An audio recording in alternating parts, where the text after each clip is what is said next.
پاکستان کے مشہور آرجے دانش مہدی کی کتاب جی صاحبوں کی رونمائی کی پر رونق تقریب حیدرآباد کے مقامی ہال میں منعقد ہوئی۔ اس موقع پر اردو سندھی شاعری، موسیقی اور مزاح کے سیشنز کیے گئے، جس میں اردو سندھی مشاعرے کے بعد موسیقی سیشن میں کوک اسٹوڈیو کے مائناز سنگرز نے عوام کو رقص کرنے پر مجبور کر دیا، جبکہ مشہور کامیڈین اصغر کھوسو نے پروگرام میں سما باندھا۔ تقریب میں پاکستان کی مشہور اداکارہ متیرہ نے خصوصی شرکت کی، جبکہ قاسم آباد بزنس فورم کے صدر رحمت اللہ ساند، ڈسٹرکٹ پولیس امن کمیٹی کے چیئرمین عمران سہروردی، حیدرآباد نیوز کے سرپرست اعلیٰ حمید ماتلی، ڈائریکٹر مارکیٹنگ سلیم شاہ، نازش فاطمہ، سرفراز عباسی، ایڈوکیٹ ایاز حسین تنیو، عقیل قریشی، رمیش کمار، زمان قریشی، فیاض آوان، زامن علی سمیت دیگر سیاسی، سماجی و فلاحی شخصیات، فلم ڈرامہ انڈسٹری کی مشہور شخصیات اور عمائدین شہر کی بڑی تعداد موجود تھی۔ ہمارے دوستوں نے مل کر کیا اور میری کتاب جی صاحبوں جو کہ سندھی اور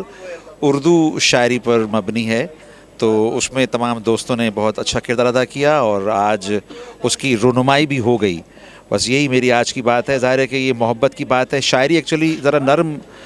ذریعہ ہے دلوں اور ذہنوں تک پہنچنے کا، اور شاعری کو لوگ سمجھ کر اور اس پہ عمل کرنے کی کوشش کرتے ہیں، تو اس میں محبت کا پیغام ہے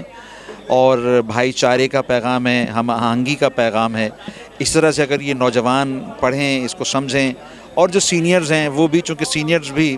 ذرا سی ڈسٹرب دنیا میں رہتے ہیں، تو اگر وہ بھی پڑھیں گے تو یقیناً وہ ریلیکس ہوں گے، اور جب کوئی ریلیکس ہے تو دنیا آسان ہے۔